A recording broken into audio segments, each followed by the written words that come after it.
मेरे को मृत घोषित क्यों की? इंसान को मरा हुआ घोषित किया गया है, दोस्त को गिरफ्तार भी किया गया है। एक अधजला लाश पुनानगर ग्राम पंचायत में मिली थी। उस लाश को सीमित खाखा के नाम से बताया। क्रिसमस मनाने के लिए दोबारा गांव पहुंचता है तो उसे खबर मिलती है कि उसकी तो हत्या हो गई है और मैंने चेक करना था, जब हम जीवित हैं तो कैसे मेरे को मृत घोषित कर?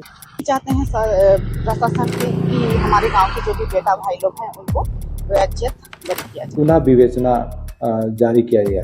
पुनर्जन्म की कहानी और पिक्चर कई बार आपने सुनी और देखी होगी, जिसमें मरे हुए इंसान दोबारा जीवित होता है, पर इस खबर में जीवित इंसान को मरा हुआ घोषित किया गया है। दरअसल ये पूरी खबर जसपुर जिले के सिटी कोतवाली थाना अंतर्गत से सामने आई है, जहां एक व्यक्ति सीमत खखा, जिसकी हत्या की बात निकलकर सामने आई थी 61 दिन पहले, जहां पता चला था कि उसकी हत्या उसके दोस्तों के द्वारा कर दी गई है। पैसे को लेकर ये पूरा मामला हुआ था, जहां उसके 3 दोस्त को गिरफ्तार भी किया गया है और वो अभी जेल में सजा भी काट रहे हैं। बता दें कि तीनों ने इस बात को कबूल भी किया कि उसने सिमट को मौत के घाट उतारा है, चाकू भोंककर उसे जला दिया था, जिसका आधा जला हुआ लाश मिला था और पुलिस ने उसको लेकर कार्रवाई करते हुए उन तीनों को गिरफ्तार भी कर लिया था। पर अब 61 दिन के बाद सीमंत दोबारा जीवित हो गया है। दरअसल सीमंत ने बताया कि वो झारखंड काम करने के लिए गया था मजदूरी, जहां वो अपने 5 दोस्तों के साथ निकला था और वापस रांची पहुंचने के बाद वो वहां से अलग हो गए थे, जिसके बाद वहां में जाकर खेती किसानी का काम कर रहा था। ना उसके पास किसी प्रकार का मोबाइल था और ना ही वो अपने परिवार या गांव वासियों से एक बार भी कांटेक्ट कर पा रहा था और वो 2 महीने से वहीं रह रहा था। और यहाँ क्रिसमस मनाने के लिए दोबारा गाँव पहुँचता है तो उसे खबर मिलती है कि उसकी तो हत्या हो गई है और उसके जो साथी उसके साथ गए थे वो अभी जेल में सजा काट रहे हैं।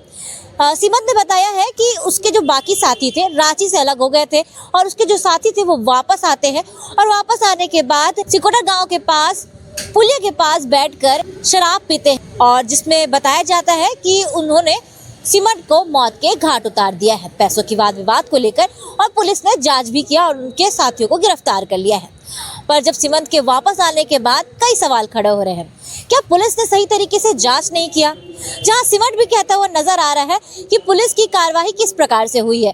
एक जीवित इंसान को मरा हुआ घोषित कर दिया, जहां उसके पूरे परिवार पूरी तरीके से टूट गया है, जहां उसके बच्चे काफी रो रो के उनका बुरा हाल हो गया है। इस प्रकार से कार्रवाई करना काफी ज्यादा गलत है। जहां सीमंत ये भी कहता हुआ नजर आ रहा है कि डीएनए टेस्ट नहीं लिया गया, ये कैसी कार्रवाई है? अब पुलिस के भी मन में कई सवाल खड़े हो गए हैं कि वो आधी जली हुई लाश किसकी है और इसके दोस्तों ने इस बात को कबूल क्यों किया। बता दें कि सीमंत ने इसको लेकर क्या कुछ कहा है, आगे आप बाइट के माध्यम से सुने और साथ ही गांव की सरपंच है, उन्होंने भी इस बात को लेकर क्या कहा है वो भी आप सुने। गए थे हम सरिया जिला नहीं गिरिडीह जिला गए, वहाँ पे खेती बाड़ी का काम कर रहे थे। गए जाने के लिए हम लोग को 3 महीना हो गया था, 5 जन गए थे, तो वहाँ से हम सिंगल निकल गए आगे काम करने के लिए। बाकी बात उन लोग क्या कर रहा था क्या नहीं उसको हम नहीं जानते।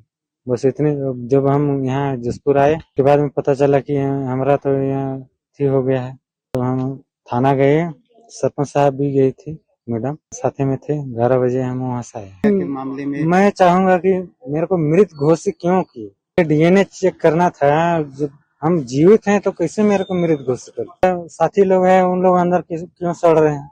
उन लोग को छोड़ दें बस।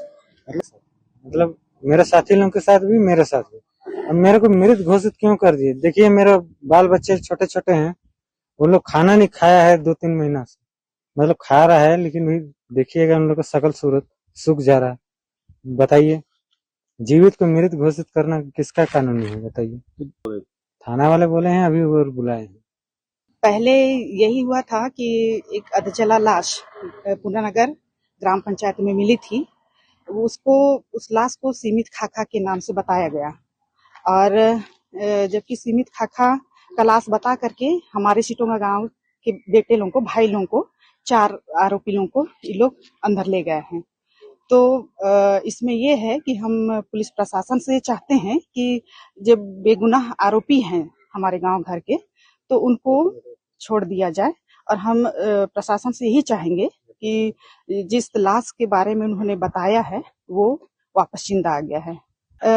वो ऐसे पता चला कि वो उधर से जहां भी था वो आ गया, जशपुर तक आया।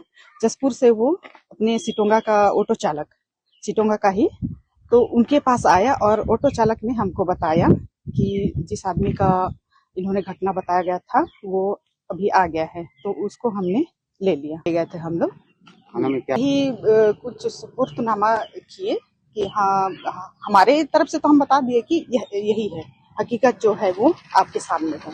चाहते हैं प्रशासन कि हमारे गांव के जो भी बेटा भाई लोग हैं उनको वैज्यत बरी किया जाए, छोड़ दिया जाए जल्दी हो सके। और इसी पूरे मामले को लेकर पुलिस का क्या कहना है वो भी आप आगे सुने। घटना कारित होने के बाद कुछ संदेहियों को थाना पूछताछ हेतु लाया गया था। संदेहियों द्वारा हत्या करना स्वीकार किया। सभी आरोपियों को मजिस्ट्रेट के समक्ष 183 का कथन करवाया गया था और वहां पर आरोपियों ने हत्या करना स्वीकार किया है। साथ ही साथ कार्यपालक मजिस्ट्रेट के समक्ष उनके परिजनों के समक्ष शिनाख्ती कार्रवाई की गई थी, जहां पर परिजनों द्वारा शव को सीमित खाका का होना बताया गया।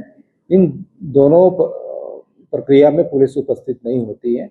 दोनों तथ्यों को माननीय न्यायालय के समक्ष प्रस्तुत किया गया था, जहां पर इनको जेल भेजा गया था। वर्तमान में सीमित खाका वापस आ गया है। इस मामले में अस्थायी रिहाई के प्रक्रिया प्रारंभ की गई है और पुनः विवेचना जारी किया गया है। तो आपने सुना कि पुलिस ने कहा कि दोबारा जांच की जाएगी। अब वो मरा हुआ इंसान कौन है और इसके दोस्त ने क्यों इस बात को स्वीकार किया है, अब दोबारा जांच होगी। जो भी इसमें निकल कर सामने आएगा वो हम आपको बताएंगे। पर एक बड़ा सवाल, पुलिस की बड़ी लापरवाही यहाँ से देखने को मिली और वहीं सीमत का एक बड़ा आरोप पुलिस प्रशासन पर लग रहा है। इस पर आपकी क्या राय है? कमेंट सेक्शन में कमेंट करें। ऐसे अपडेट्स के लिए बने रहे। धन्यवाद।